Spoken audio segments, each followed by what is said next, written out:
For Nora, the Maltese Falcon had always been the highlight of her library's collection, and not just because of its worth.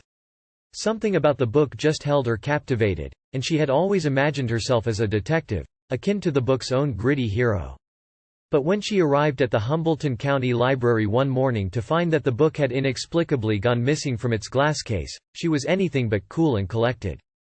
Nora immediately called the police, but as the days ticked by with no progress, she decided to take things into her own hands.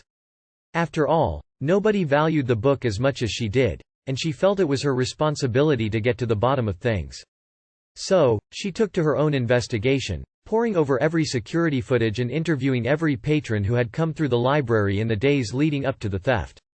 It was during one of these interviews that she met private investigator Jacob, who had been hired by a rival library across town to investigate a different theft. But when he heard about the Maltese Falcon going missing, he was more than willing to lend a hand in solving the mystery. It wasn't long before Nora and Jacob discovered that the book had been stolen by a wealthy collector, who had plans to sell it at an upcoming auction. The collector's identity wasn't too difficult to uncover, and Nora and Jacob geared up to confront him about the theft. What they weren't prepared for was the discovery of the collector's murder at his estate, with the missing book nowhere in sight. It was clear that whoever had killed the collector had also taken the book, but who could it have been? Nora and Jacob dove deeper into the collector's life, interviewing his assistant, his family, and even his rival bidder for the book, who had once made a lengthy and angry scene in the library itself over not having been able to purchase it. But despite their efforts, there weren't any solid leads. And then, one morning, Nora came across a stack of old library records, which had been haphazardly thrown into the back room. Among them was a book checkout record from the collector himself, decades earlier, when he was just a boy. Incredibly, the signature on the checkout card matched one that Nora had seen scribbled on a piece of note paper in the collector's own handwriting. But what on earth could it mean?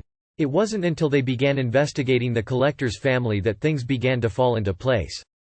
It seemed that the collector's father had also been a collector, and when the family's fortunes had taken a turn for the worse, he had been forced to sell off his prized possessions, including a rare and valuable copy of the Maltese Falcon. As it turned out, the book had been in the collector's family all along, and the collector himself had even snuck into the Hambleton County Library as a young boy to read it, signing his name onto the checkout card in a fit of excitement. But when he saw that the book was up for auction, he couldn't resist the chance to get his hands on it again. He stole it from the library, planning to keep it for himself, but when he was discovered and forced to attend the auction in order to return it, he couldn't bear the thought of losing it once again. He ended up getting into a fight with his rival bidder, and in a fit of rage, killed him and fled with the book. It was Nora who finally caught him, with Jacob's help, and the collector was brought to justice for both the theft and the murder. The Maltese Falcon was returned to its rightful place in the library's collection, and Nora had finally gotten her dream of being a detective.